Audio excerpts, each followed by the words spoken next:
Welcome to my 30-day world, an exercise where in 30 days, we're all going to share about our homebrew worlds.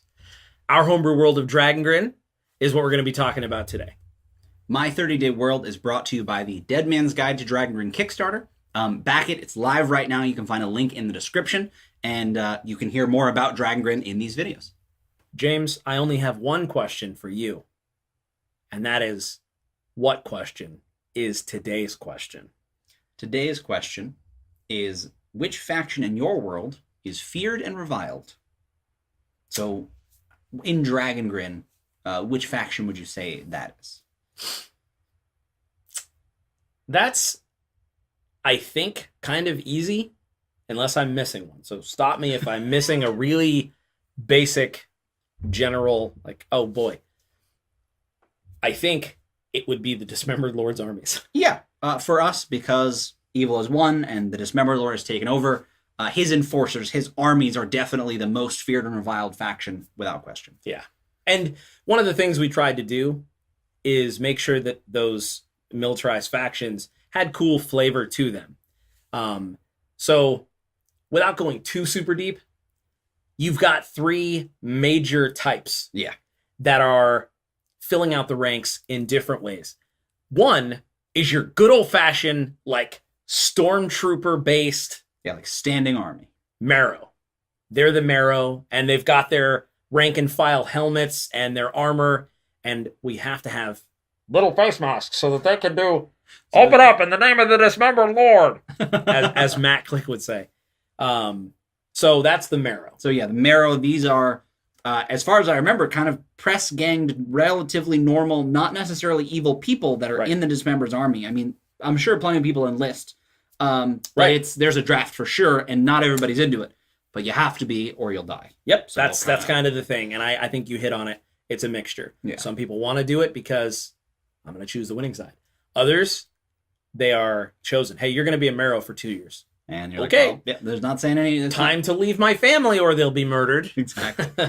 But then there are sort of the more, the higher ranks, or at least the more dangerous, more feared and reviled ranks. So who else do we have? So then there are these larger constructs that are known as War Makers. And so the War Makers are these... I imagine the War Makers are sort of like the commanders that command a bunch of Marrow. Yeah.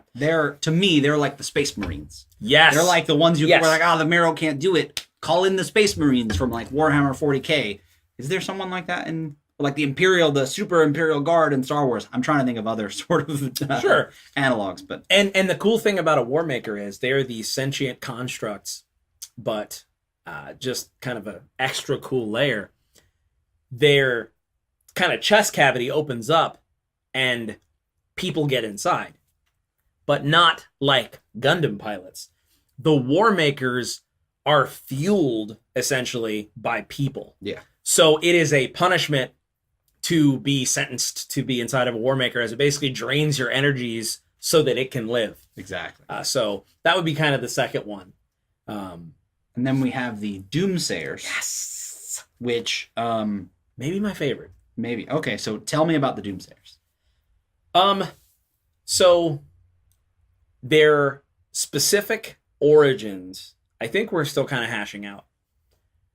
But the Doomsayers are more bestial and savage. Yeah.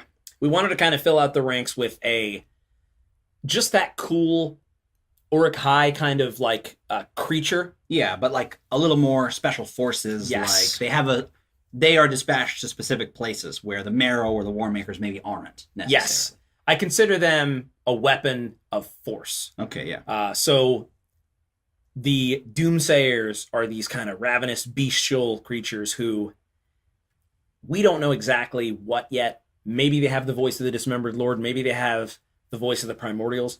But the bellow they can let out is so powerful that it can actually like level buildings and tear flesh off and stuff. Exactly. Like you said, they are a very heavy-handed approach to whatever it is. Yes. You don't call in the Doomsayers if you need to take out one person or capture, Exactly. If you don't care that the town is leveled, Doomsayers are coming. Right. And so I think that that's kind of the good sampling. And it's important to note that in A Dead Man's Guide to Dragongrin, the book we're kickstarting, there will be stat blocks for all of those creatures as well as sick art. And so I'm really excited about that. Yeah. What about you? What is that in your world? And we're really excited to hear the answers. A Dead Man's Guide to Dragongrin, our campaign setting book, is live now on Kickstarter.